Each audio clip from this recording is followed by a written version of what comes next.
اکثر لوگوں کا خیال ہے کہ ان کا اصل مسئلہ ٹائم مینجمنٹ کا ہے، لیکن در حقیقت ایسا بالکل نہیں ہے۔ یہ اصل میں ایک سسٹم کی ناکامی ہے۔ آج کی اس گفتگو میں ہم اس لامتناہی چکر یعنی ہیمسٹر ویل کو ہمیشہ کے لیے ختم کرنے والے ہیں۔ ہم ایک ایسے آرکیٹیکٹ پروٹوکول پر بات کریں گے جس کے ذریعے روزمرہ کی کارکردگی اور نتائج کو باقاعدہ انجینئر کیا جا سکتا ہے۔ بلند عزائم رکھنے والے افراد اکثر ایک بہت بڑی غلط فہمی کا شکار رہتے ہیں۔ وہ محض اپنی قوت ارادی یعنی ول پاور کے بل بوتے پر ایک پوری سلطنت کھڑی کرنے کی کوشش کرتے ہیں، لیکن مسئلہ یہ ہے کہ ول پاور ہمارے جسم کا سب سے ناقابل بھروسہ اور غیر مستحکم حصہ ہے۔ یہ کوئی پائیدار حکمت عملی نہیں ہے، بلکہ یہ سسٹم کی ایک واضح ناکامی ہے۔ آج کے اس تجزیے میں ہم 5 اہم پہلوؤں کو سمجھیں گے۔ پہلے ہم قوت ارادی کے اس جال کو بے نقاب کریں گے، پھر آرکیٹیکٹ پروٹوکول اور ایگزیکیوشن آڈٹ پر بات کریں گے۔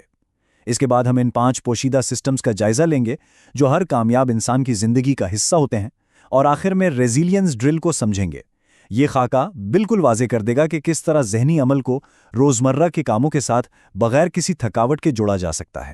تو چلیے سب سے پہلے اس بنیادی رکاوٹ کی طرف چلتے ہیں جو اعلیٰ کارکردگی دکھانے کے راستے میں سب سے بڑی دیوار ہے، یعنی موٹیویشن اور قوت ارادی کا وہ حیاتیاتی جال جس میں ہم سب کبھی نہ کبھی پھنستے ہیں۔ دیکھیے، اگر ہم صرف موٹیویشن پر انحصار کریں گے تو ناکامی تقریباً طے ہے۔ کیوں؟ کیونکہ موٹیویشن ایک محدود جذبہ ہے۔ بائیولوجی ہمیں بتاتی ہے کہ جب ہمارا دماغ تھک جاتا ہے تو وہ فوراً اپنے ڈیفالٹ موڈ یعنی سسٹم 1 پر واپس چلا جاتا ہے، جو کہ آرام طلبی اور سستی ہے۔ ایک تھکے ہوئے دماغ سے زبردستی کام نکلوانا چٹان سے پانی نکالنے کے مترادف ہے۔ محض ارادوں سے منصوبے مکمل نہیں ہوتے۔ اب سوال یہ ہے کہ پھر اس کا حل کیا ہے؟ یہاں انٹری ہوتی ہے ایک نئے مائنڈ سیٹ کی، ایک ایسا انجینئرنگ مائنڈ سیٹ جو دنیا کے کامیاب ترین لوگ استعمال کرتے ہیں۔ اسے ہم آرکیٹیکٹ پروٹوکول کہتے ہیں۔ لیکن یہ سسٹم آخر ہے کیا؟ یہ کوئی عام ٹو ڈو لسٹ نہیں ہے، یہ عمل کا ایک ایسا نیٹ ورک ہے جسے بآسانی دہرایا جا سکتا ہے اور جو ہر حال میں نتیجہ دیتا ہے، چاہے ہمارا موڈ کیسا بھی ہو، باہر کتنی ہی ٹریفک کیوں نہ ہو، یا ہماری انرجی لیول 0 ہی کیوں نہ ہو۔ ایک بہترین سسٹم ہماری روزمرہ کی جذباتی تبدیلیوں کو اس پوری مساوات سے مکمل طور پر نکال باہر کرتا ہے۔ ذرا ہائی سٹیکس یعنی انتہائی حساس ماحول کا تصور کریں۔ ایویشن یا ہوا بازی کو ہی لے لیں۔ ایک پائلٹ ہوائی جہاز اڑاتے وقت کبھی اپنے موڈ کا محتاج نہیں ہوتا، وہ ایک طے شدہ بلو پرنٹ اور چیک لسٹ فالو کرتا ہے۔ میڈیکل کی فیلڈ میں بھی ایسا ہی ہے۔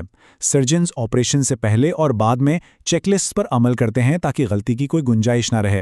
وہ موقع پر فیصلے گھڑنے کے بجائے ایک ٹھوس سسٹم پر مبنی ہوتے ہیں۔ توانائی کے اس توازن پر غور کیا جائے تو حقیقت سامنے آ جاتی ہے۔ اگر ہم روزانہ نئے سرے سے اپنے موڈ کے حساب سے کام کرنے کی کوشش کریں تو ہماری ذہنی توانائی بہت جلدی ضائع ہو جاتی ہے۔ لیکن ایک سسٹم کا فائدہ کیا ہے؟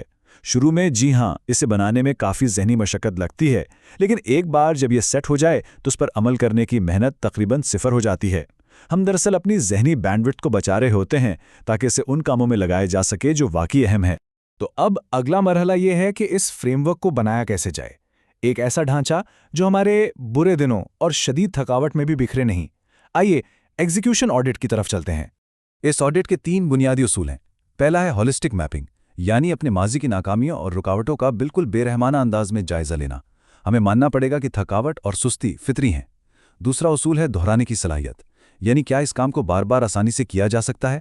اگر کسی کام کے لیے بہت زیادہ موٹیویشن چاہیے تو اس کا مطلب ہے کہ سسٹم میں خرابی ہے اور رکاوٹوں کو کم کرنے کی ضرورت ہے۔ اور تیسرا وقتی حل، یعنی بینڈ ایڈز کو ہٹانا، عارضی سہاروں پر انحصار ختم کر کے اصل مسئلے کو جڑ سے ٹھیک کرنا چاہیے۔ ایک اچھا سسٹم ہماری سستی کو سامنے رکھ کر بنتا ہے، اسے نظر انداز کر کے نہیں۔ اب ہم بات کریں گے ان 5 پوشیدہ سسٹمز پر جو اس پورے آرکیٹیکٹ پروٹوکول کی بنیاد ہیں۔ ان کے بغیر ایک مستقم پیشہ ورانہ اور ذاتی زندگی کا تصور ناممکن ہے۔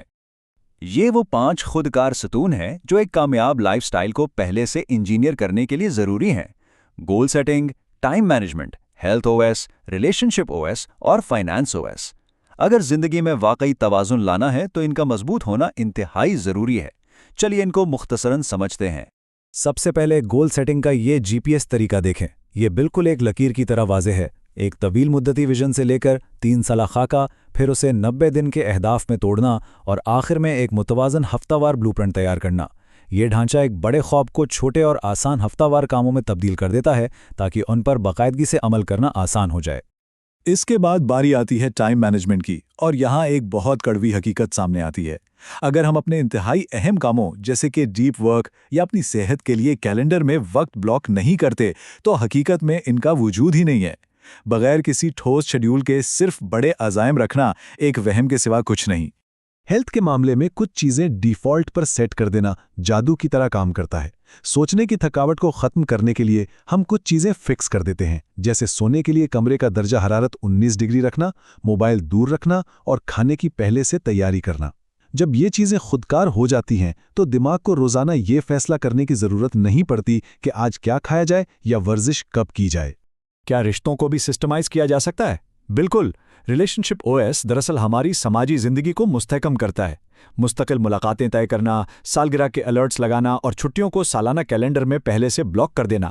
یہ تھوڑا مشینی لگ سکتا ہے، لیکن بے پناہ مصروفیت کے دوران بھی یہ سسٹم اپنوں کے ساتھ تعلق کو کبھی ٹوٹنے نہیں دیتا۔ اور پھر آتا ہے پیسہ یعنی فنانس او ایس۔ یہاں سب سے اہم اصول ہے پہلے خود کو ادا کریں۔ آمدنی ہاتھ میں آنے سے پہلے ہی سسٹم کو خودکار طور پر بچت، سرمایہ کاری اور بلوں میں رقم تقسیم کر دینی چاہیے۔ اس طرح ہم ان جذباتی اخراجات سے بچ جاتے ہیں جو ہماری طویل مدتی دولت کو تباہ کر سکتے ہیں۔ یہ تمام سسٹمز تو بہترین ہیں، لیکن دنیا کا کوئی بھی پلان پرفیکٹ نہیں ہوتا۔ جب ان شاندار انجینئرڈ بلو پرنٹس کو کسی مشکل یا رکاوٹ کا سامنا ہوتا ہے تو کیا ہوتا ہے؟ یہی ہماری آخری تکنیک یعنی ریزیلینس ڈرل کام آتی ہے۔ یہاں سب سے اہم سوال پیدا ہوتا ہے، اور وہ یہ کہ جب ہمارا بنایا ہوا کوئی منصوبہ ناکام ہو جائے تو کیا کرنا چاہیے؟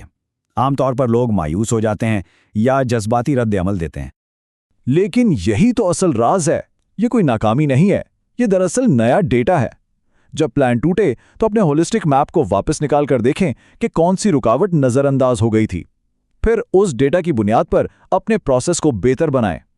یہی ایک اعلیٰ درجے کے آرکیٹیکٹ کی نشانی ہے جو اپنی مشین کو مسلسل کلینیکل انداز میں بہتر بناتا رہتا ہے۔ تو آج سے ہی اس تھکا دینے والے ہیمسٹر ویل کو ہمیشہ کے لیے ختم کرتے ہیں۔ ہر روز نئے سرے سے ٹاسک لسٹ بنانے اور موٹیویشن کا انتظار کرنے کے بجائے سسٹمز ڈیزائن کرنا شروع کریں۔ جب ہماری زندگی کامیابی کے لیے پہلے سے ہی انجینئر ہو جائے گی تو آگے بڑھنے کے لیے کسی عارضی جذبے کی ضرورت نہیں رہے گی۔ اگر آپ بھی روز کی اس مصروفیت سے تھک چکے ہیں تو بس یہی وقت ہے اپنے نتائج کو درست طریقے سے انجینئر کرنے کا